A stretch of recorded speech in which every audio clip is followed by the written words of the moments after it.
Let's talk about the brain, emotions, and memories.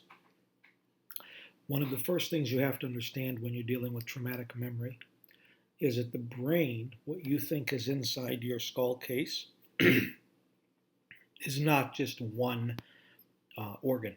It's a whole series of organs and organ systems and striates left and right. In order to better understand it, you have to understand how these things work together and how they came together. Now, evolution is conservative, so it doesn't throw anything else away.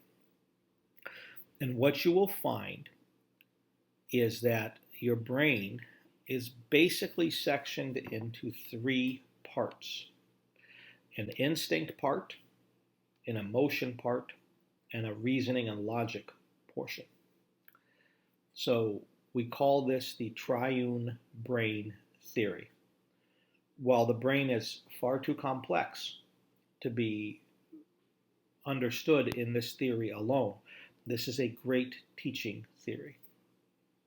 So let's start with the lowest part of the brain, the part of the brain that developed first.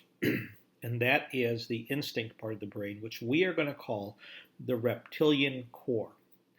And it pretty much consists of two objects called the medulla and the pons.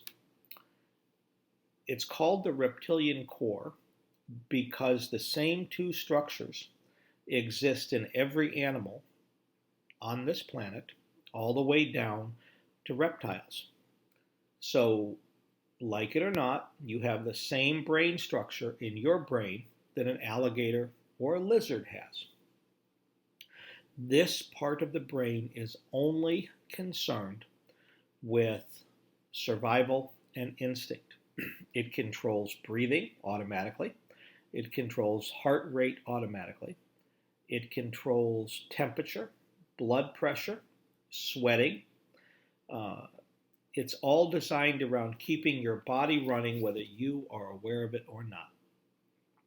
It's a very powerful part of your brain, but it works in the background. Now let's take a step sideways for a second. I'm sure you've heard that old adage that we only use 10% of our brain. Throw that out. That's a very, very bad analogy. It's garbage. We only are aware of the use of about 20% of our brain, maybe 25% of our brain. The rest of it runs in the background. Always in the background, never around you. So, the next part of the brain to be built upon this part of the brain is something we call the limbic system, the emotional brain, and often referred to as the mammal brain. In general accepted science, it's called the Mesocephalon, but you don't have to remember that name. It consists of a number of different structures.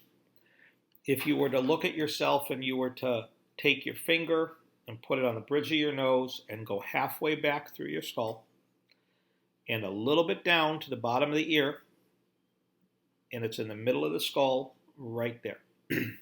It's not very big. It's probably about the size of your fist or a little smaller. And it contains a number of different structures. It contains the thalamus, the hypothalamus, the hippocampus, the cingulate gyrus. It also contains a little organelle called the amygdala. The amygdala is not very big. It's about the size of a shelled almond. So it's very, very small, but it's very, very powerful. And it's powerful for several reasons. Number one, it's hooked in to all sensory input coming in. And it has direct connections to your adrenal glands, which sit on top of your kidneys. What happens is, when the amygdala senses something that is concerning or worrisome, it prepares you for the flight, fight, posture, or submit concept. So keep in mind that its only job is to constantly monitor and keep you alive from external threats. Now that would seem like a great thing, except it's got some properties that make it much harder for you to deal with. One of the properties it has is that it does not know time. It doesn't understand time. It doesn't have a time stamp. So when you are dealing with the amygdala, something that happened 10 years ago is happening now, and something that happened now is happening now, and something that happened 25 years ago is happening now. It doesn't know time. It doesn't sleep. It never shuts down. It always is awake. It's always watching. The other part of it is that it is very, very fast. It can process, give or take, and this is an estimate, about 45 actions a second. 45 actions a second. That's an important number. We're going to get back to that number. While it's processing, it's out-processing anything you're aware of. The next problem with the amygdala is it doesn't have a very good way of distinguishing between an event that is happening to you right now, a memory of an event that happened to you, or the dream of an event. And it's not very discriminatory. It doesn't really pay a lot of attention to the differences. It just does what it does. So if you're in an event right now that is scary, that causes fear, concern, worry, it's going to respond. If you have a memory of fear, worry, it's going to respond. If you have a dream, it's going to respond. Remember, it doesn't sleep. It doesn't know when you're awake, when you're asleep. It doesn't know nothing about life. And its only job is to keep you alive. And the way it keeps you alive is to create anxiety. And it creates anxiety by tapping into the adrenal glands to produce adrenaline and noradrenaline. It's a very important point, okay? And it can sense something, and it can tap into the adrenal glands, and it can reset your body chemistry in about 2/45 of a second. Okay. Now this is important because I like to call the body chemistry the chemical soup of the body. And let's say you were exposed to a traumatic incident 10 years ago. And at that time, your body was in a specific chemical soup, okay? The amygdala knows that chemical soup, knows exactly what to put in to make that soup. And when you experience something now, right now, it reduces your body or transforms your body in about 1/45 of a second back to that chemical soup. So it keeps you alive. That's its whole purpose in life, is to keep you alive. It's very good at it. The problem is it's not very smart. If you're lying in a ditch, all broken up, but you're still breathing and you're still, your heart is still beating, it thinks, I've done a great job. Yes, I've done a great job. And you say, but I'm in pain. And it goes, it doesn't matter. You're still breathing. Your heart's beating. I've done a great job. That's the level it works at. And like I said, it's very fast. So now that you got an idea what it's doing, let's move to the next piece. And the next piece is the human brain, which is the reasoning component. And it consists of all of the structures on top of the mammal brain. But the most important structure of those for you are your frontal and prefrontal lobes. Now you can kind of understand where they exist in the brain if you take your fingers and put them in L's, and you put them to the sides of your ears and go across the top of the head, and then come down to the eyebrows. The area covered by that sweep are your frontal lobes. That is you. That is everything you are. That is everything you think about. That is what makes you different from everybody else on the face of the planet. Okay? It's the most powerful organic computer on the face of the earth. It can do things that we can't duplicate and cannot even begin to understand. It's unbelievably powerful, and it operates. The frontal lobes are immensely powerful. And as powerful as they are, running at full speed, they can handle, give or take, about 5 things per second. This is incredible in how much processing happens in that brief period of time. However, your awareness, your consciousness is running 9 times slower than the 45 times a second your amygdala is processing emotion and feelings.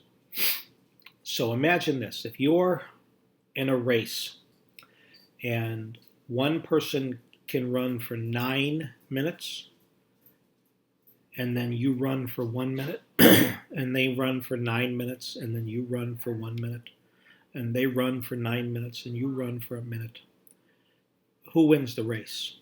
Not you. You can't.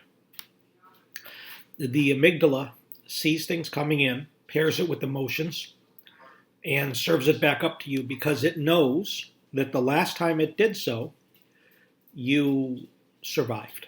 You were alive. And remember, by its standards, if you were breathing and your heart was beating, you're alive. It's done a great job.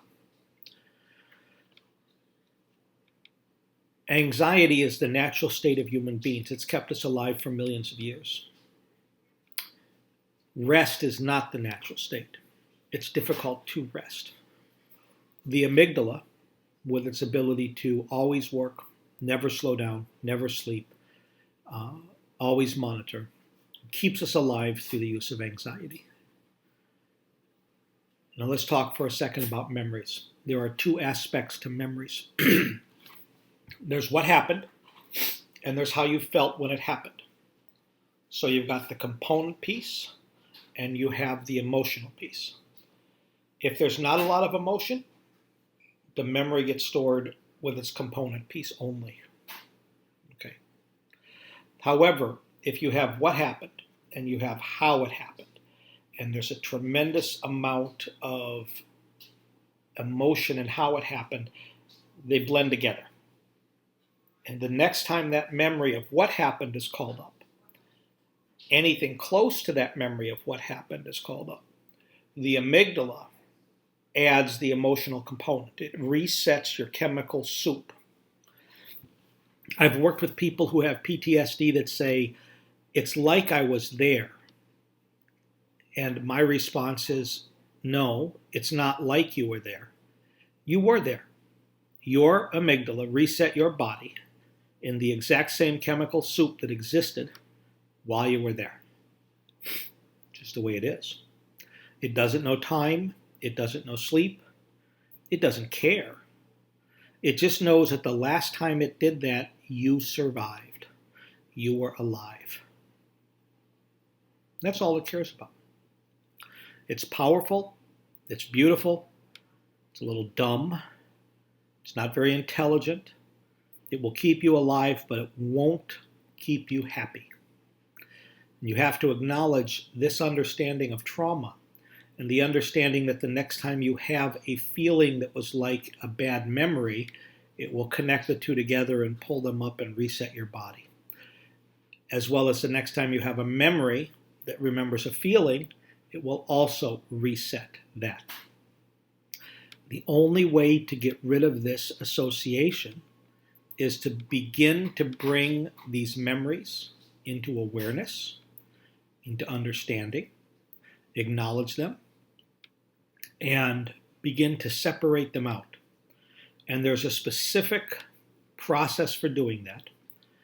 And the basis of that is the basis of a technique developed by a wonderful doctor named Francine Shapiro called eye movement desensitization and reprocessing. It doesn't have to be done with eye movement. It can be done a number of different ways.